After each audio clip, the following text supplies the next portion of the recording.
it doesn't move. This is what they're talking about. That's interesting. Wow.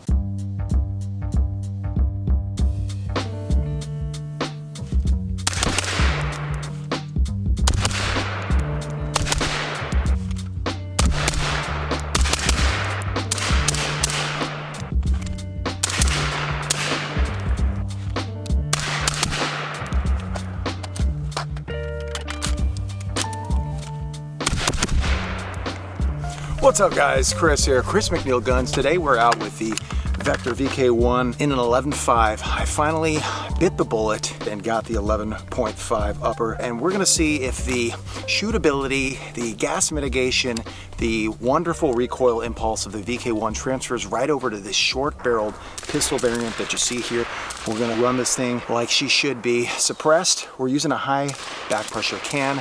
Not ideal scenario for the gun, but it is a self-regulating, non-adjustable gas piston, so we're dumping a lot of that pressure, a lot of that gas up closer to the muzzle, keeping it out of the bolt carrier group, out of our face. Today we are demonstrating the VK-1 as a weapon system. No matter the variant you have, they do have a 11.5, obviously, as you see here, but this gun started out as a 16-inch duty length rifle that I purchased about a year ago today. So a lot of time taking this out to the range and really experiencing the Vector VK-1, the wonders of its gas mitigation through its proprietary technology in the bolt carrier group and the gas piston system, the smoothness of the shooting, the cleanliness of the shooting experience, the low recoil of this system, and just an overall great little piece. I gotta say, you get what you pay for, and when you go in with a particular shooting experience in mind, I think that's the most important thing, to get what you're really looking for and have a purpose built in your head of what you really need to get out of your rifle system. For me, that was gas mitigation. I've had struggled with other PCCs and other carbines with mitigating gas, especially suppressed. So I wanted to go into the AR world, getting something, a gas piston, so I could lose a lot of that fouling and carbon and blowback up front on the gun, keep it out of the bolt carrier group, out of the system, and out of my face. As a left-handed shooter, that was my priority. Going over some of the main benefits and differences in proprietary technology of this Vector VK-1. The Chromeline BCG, offering a 22.5 degree cam pin, offers smoother cycling, locks and unlocks, improving the felt recoil. The VK-1 we've already touched on comes with the Radian ambidextrous safety and charging handle, which are fantastic on this build. No need to change that. Beautiful contouring on the upper and lower receiver. Proprietary bolt lock catch on both sides of the lower. The fluted barrel that you can see through the relief cutting is just beautiful. This forged upper receiver is thermal fit with a low profile gas block, making this a complete weapon system, and that is exactly how Victor is billing this VK-1 as a weapon system. There's not too much you're gonna wanna do to this out of the box. Throw an optic on here, throw a suppressor on here, and start having an amazing shooting experience, having a gasless shooting experience, a recoilless shooting experience, and that's exactly what I've experienced. Getting an AR that I was gonna hold on to, that I was gonna get the most benefit and the most bang for my buck out of the box with the complete rifle, and not really have to tinker too much other than my accessories and my optics. And I think we've met that standard with the VK-1, guys. After about a year of shooting the 16-inch rifle variant, went ahead and purchased the 11.5 complete upper. So this is that same tried and true, for me at least, sample size 2 at this point of the Vector VK-1, and it's just a joy to shoot. The recoil impulse is very tame. I went into this with a couple of points in mind buying my first AR-15 rifle. I wanted gas piston. As a left-handed shooter, I wanted to tame that gas exposure back into the system and back into my face, and also maintain the fit, finish, the slim line front end of a traditional DI AR-15. Vector has done that in many ways, but the proof is in the pudding when we get out here on the range. It's a light gun, it's a slim front end, there's minimal gas exposure, even suppressed, even with a high back pressure can, and it feels fantastic. Again, this is our first outing shooting the Vector VK-1 11.5 pistol unsuppressed, and just like the suppressed shooting without the gas, again, we are using that high back pressure can, but you know, I'm just verifying and clarifying the recoil impulse of the 11.5 variant of the Vector VK-1, and it is just as smooth. So I am pleasantly surprised to report that finding to you guys. That's really nice.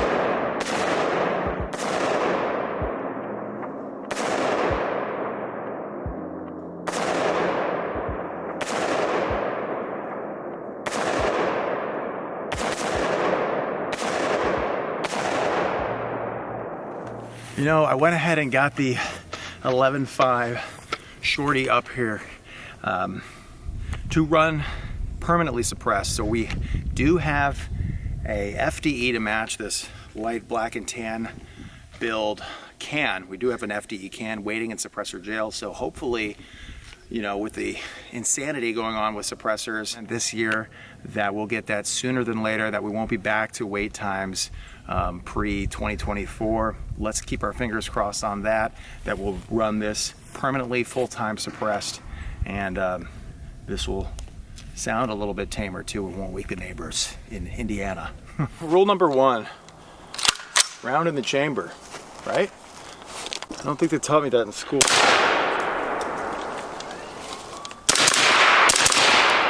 Oh, baby.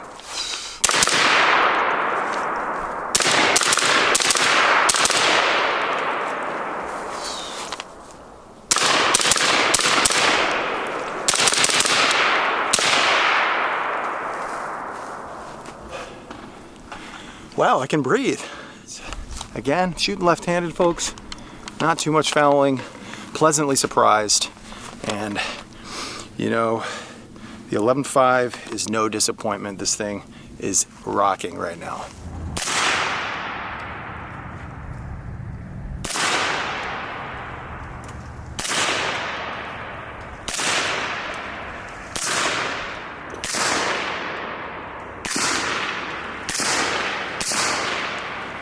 Well, the recoil is good. It's barely moving. Getting a little bit of back pressure because it is a Wolfman, so it's a 9mm can, traditional baffles. It's not some fancy pants titanium low back pressure can. That'd be nice. We'll get there. Let's see how this shoots, how the recoil impulse feels. If there's any kind of delta between the 16-inch variant and this much more compact, much more desirable in my estimation, 11.5 build with about a 5.5-inch suppressor on it. Direct thread, by the way, but it is, again, a high back pressure can. Let's see how this shorter barreled variant handles the gas mitigation and see if it's equivalent to the 16.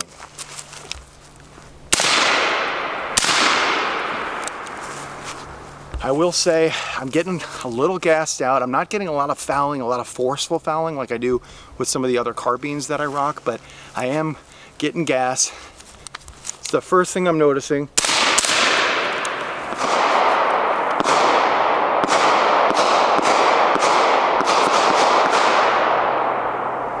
Get it out, boys. The second thing I'm noticing is just how much better I love this carbine length, this short barrel 11.5. It's so much more maneuverable, it's so much more nimble, and I gotta say, this feels like it almost might have less recoil than the 16-inch. I know that's kind of counterintuitive, but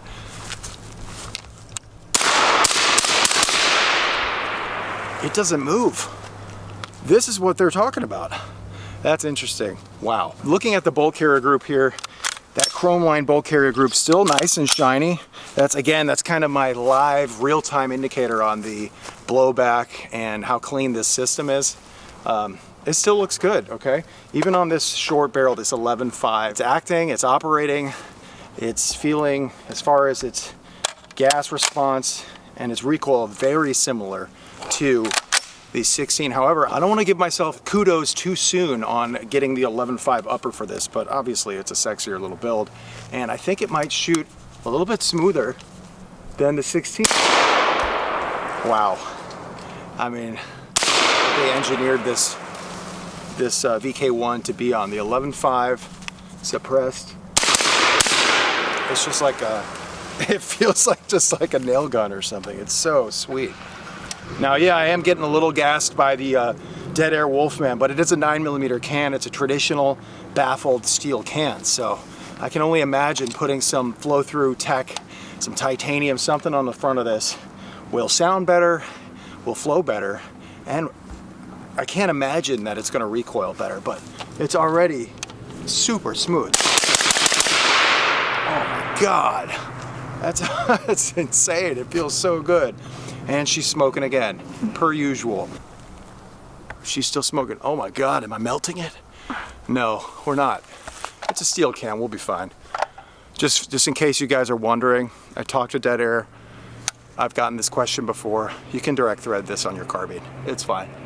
It's a steel can. Ah! Don't touch it. Don't touch it. I can smell that thing. Yeah, me too. That thing's been through a lot of work. This Dead Air Wolfman, I've got to say, kudos to those guys. You know, they're great. They're great.